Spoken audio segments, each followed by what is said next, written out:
Hello दोस्तों। अभी हम बात करेंगे बीए प्रोग्रामिंग में जो सिलेबस आई है, ठीक है, 6 सेमेस्टर की। 6 सेमेस्टर में आपको कौन कौन से सब्जेक्ट चूज करना है और कौन सा सब्जेक्ट आपके लिए बेस्ट होगा, ठीक है। तो यहाँ पे मेरे पास लिस्ट है 6 सेमेस्टर की सब्जेक्ट की।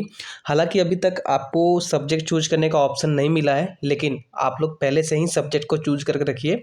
फिर बाद में आप जो सब्जेक्ट चूज करने का टाइम आएगा तो उस टाइम वही सब्जेक्ट लेना जो आपने तैयारी कर रखा है, ठीक है। तो सब्जेक्ट जब चूज करते हैं तो आपको ऑड सेमेस्टर वाले जो हैं ऑड सेमेस्टर को देखते हैं, इवन सेमेस्टर वाले इवन सेमेस्टर को देखते हैं, ठीक है। तो अभी आपका 6 सेमेस्टर का है तो आप बेसिकली अपने जो थर्ड सेमेस्टर है वो अपने चेक करेंगे, ओके। तो थर्ड सेमेस्टर के अकॉर्डिंग आपको अपने सब्जेक्ट्स चूज करने हैं, लेकिन जनरल इलेक्टिव में ऐसा क्या होता है कि आपको डिफरेंट चूज करना होता है, ठीक है। तो यहाँ पे आप दो सब्जेक्ट चूज करो पहले, ठीक है।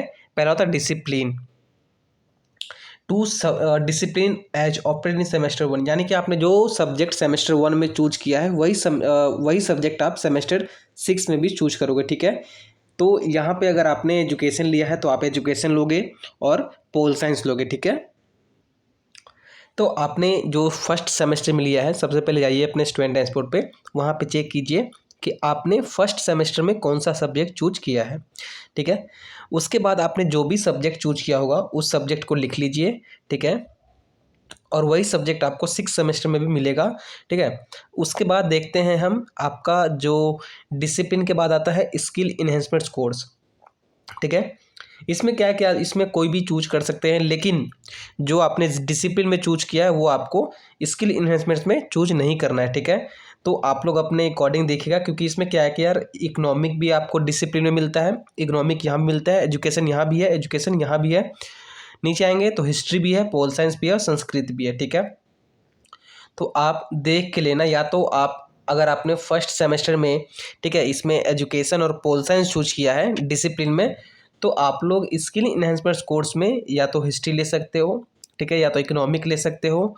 और जिस बच्चे को नीचे संस्कृत में इंटरेस्ट है वो संस्कृत भी ले सकता है, ओके। तो इस तरीके से कर सकते हो। अगर आपने जो अपना सेमेस्टर वन है इसमें आपने हिस्ट्री और एजुकेशन ले लिया है तो इसमें आप पोल साइंस ले सकते हो। तो अपने अकॉर्डिंग आप चेक कर लेना कि आपने फर्स्ट सेमेस्टर में कौन कौन सा सब्जेक्ट चूज किया था डिसिप्लिन में, ठीक है। अब बात आती है जनरल इलेक्टिव, ठीक है।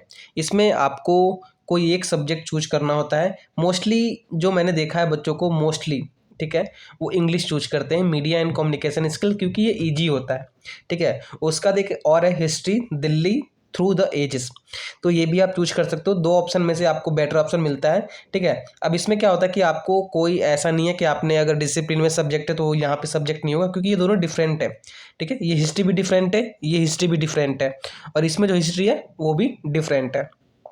तो सभी सब्जेक्ट आपको डिफरेंट हो जाएंगे, तो आप लोग चूज कीजिए, उसी के अकॉर्डिंग आप पढ़ाई कीजिएगा। अब हम बात करेंगे नेक्स्ट जो है हमारा बीकॉम प्रोग्रामिंग। अब हम देखेंगे दोस्तों बीए प्रोग्रामिंग का, ठीक है। बीए प्रोग्रामिंग में आपको क्या है कि डीएससी है, ठीक है। इसमें आपको कोई दो चूज करना है, लेकिन यहाँ पे आपको ये नहीं दिया गया है कि आपको फर्स्ट सेमेस्टर के अकॉर्डिंग आपको चूज करना है, ठीक है। तो आप डिसिप्लिन 3, ठीक है, एक पहला ये हो गया, और डिसिप्लिन 2, ये दोनों सब्जेक्ट आपको पढ़ना है, ठीक है। बीकॉम प्रोग्रामिंग में क्या है कि आपको सब्जेक्ट की लिस्ट बिल्कुल एज टू एज दिया गया है, ओके। तो आपको दोनों देख लो, banking and insurance, management accounting और कंप्यूटर अकाउंटिंग, ये 3 सब्जेक्ट है। आपको इन 3 में से कोई एक आपको चूज करना है, या तो आप बैंकिंग एंड इंश्योरेंस चूज कर लो, या फिर आप अकाउंटिंग चूज कर लो, या फिर अकाउंटिंग सिस्टम चूज कर लो। उसका डीएससी 4 है।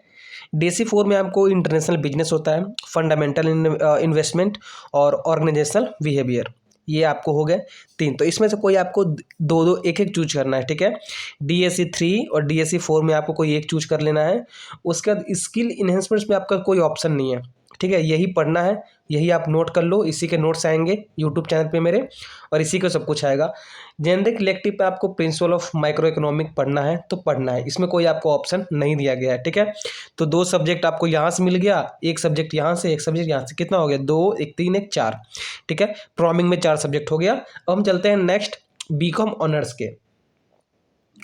तो दोस्तों बीकॉम ऑनर्स में क्या होता है कि इसमें कोर सब्जेक्ट होते हैं, ठीक है। कोर सब्जेक्ट यानी कि मेन सब्जेक्ट, पेपर 1 पेपर 2, ठीक है। तो दो चीज़ आपको कंफर्म हो गया कि आपको ऑडिटिंग एंड कॉर्पोरेट गवर्नेंस पढ़ना है, गुड एंड सर्विस टैक्स आपको पढ़ना है, ठीक है। दो चीज़ पढ़ना है बिल्कुल।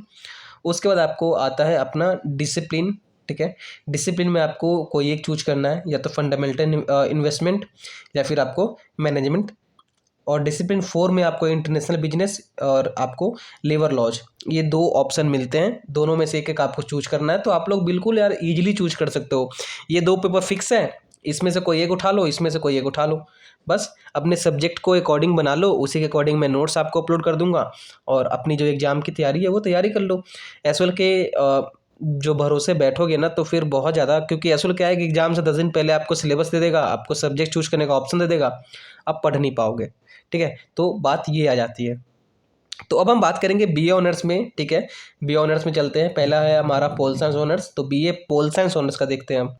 तो दोस्तों अपना ये बीए पोल साइंस ऑनर्स का है, इसमें भी सेम कैटेगरी आपको चूज करनी होती है, ठीक है। पेपर यहाँ पे दिया गया पेपर 1 पेपर 2 करके, ठीक है। तो आपको इसमें जो पॉलिटिकल फिलोसफी है वो इंडियन पॉलिटिकल है, वो 2 सब्जेक्ट आपको कोर सब्जेक्ट है, मेन सब्जेक्ट, ये आपको पढ़ना ही पढ़ना है, इसमें कोई आपको चॉइस नहीं मिलेगी, ठीक है। यहाँ DSC 3 पब्लिक पॉलिसी भी आपको पढ़ना है, इंडियन फॉरेन पॉलिसी भी आपको पढ़ना है। तो आपके हो गए 4 सब्जेक्ट, 1 2 3 और 1 4। एक बचता है जेनरिक इलेक्टिव, ठीक है। वो सब्जेक्ट को आप, जो ऑनर्स वाले बच्चे हैं उसमें GE होता है जेनरिक इलेक्टिव, वो सब्जेक्ट जो है दोस्तों थोड़ा सा डिफरेंट करके देते हैं एसवेल हर साल, ठीक है। हर सेमेस्टर में वो जो सब्जेक्ट होता है डिफरेंट होता है, तो उसको आप छोड़ दो, फिलहाल आप ये 4 पे फोकस करो। अब हम चलते हैं बीए ऑनर्स की तरफ, ठीक है। बीए इंग्लिश ऑनर्स की तरफ। ये हमने पोल साइंस देखा, अब हम चलेंगे बीए इंग्लिश ऑनर्स। तो ये दोस्तों हम बीए इंग्लिश ऑनर्स पे हैं, ठीक है। ये आपको कोर सब्जेक्ट है, दोनों पढ़ना है, यूरोपियन ड्रामा और पोस्ट कॉलोनियल लिटरेचर, ठीक है। 2 आपको पढ़ने हैं। उसका डिसिप्लिन 3 में आपको एक ये सब्जेक्ट हो गया, कि ये सब्जेक्ट हो गया, ठीक है। एक लिटरेचर इन सिनेमा, एक लिटरेचर इन डिसेबिलिटी। तो हो गया आपके 4 सब्जेक्ट। एक हो गया आपका जेनरिक इलेक्टिव जो कि 5वां सब्जेक्ट। बीए ऑनर्स, जो ऑनर्स के बच्चे हैं उसको 5 सब्जेक्ट, और जो प्रोग्रामिंग के बच्चे हैं उनको सिर्फ 4 सब्जेक्ट पढ़ना होता है। ये चीज़ आप ध्यान में रखना। इसी के अकॉर्डिंग आपको अपने सब्जेक्ट को चूज करना है। सब्जेक्ट को चूज करके आप लोग अपने जो एजुकेशन है उसमें पढ़ाई में स्टार्ट कर दीजिए, क्योंकि एग्जाम का कुछ नहीं कह सकते, ऑनलाइन भी हो सकता है, ऑफलाइन भी हो सकता है, ठीक है। तो आप लोग प्लीज़, एक रिक्वेस्ट है, सब्जेक्ट को आप लोग लिख लीजिए कहीं कॉपी में। जो बीए प्रोग्रामिंग वाले हैं वो फर्स्ट सेमेस्टर के अकॉर्डिंग 6 सेमेस्टर का सब्जेक्ट चूज करेंगे, सिर्फ डिसिप्लिन का।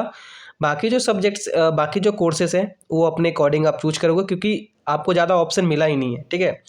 ऑनर्स वालों को तो ऑप्शन बिल्कुल ही नहीं दिया गया है, आप खुद देख सकते हो, ये बीए इंग्लिश ऑनर्स का है, इसमें कहाँ ऑप्शन है, एक ये पढ़ना है, एक ये पढ़ना है, एक ये भी पढ़ना है और एक ये भी पढ़ना ही है, ठीक है। तो कोई आपको ऑप्शन नहीं मिला है। और प्लीज़ इस वीडियो को अपने दोस्तों के साथ शेयर करो यार, जो भी 6 सेमेस्टर के बच्चे हैं उनको इस वीडियो को शेयर करो। और अगर आप पहली बार देख रहे हो हमारे चैनल पे तो सब्सक्राइब कर देना, ताकि आगे भी आपको जो डिफरेंट सब्जेक्ट्स होंगे उसके नोट्स वगैरह आपको मिल जाएगा हमारे चैनल पे, ठीक है। तो दोस्तों मिलते हैं नेक्स्ट वीडियो में, तब तक के लिए जय हिंद दोस्तों।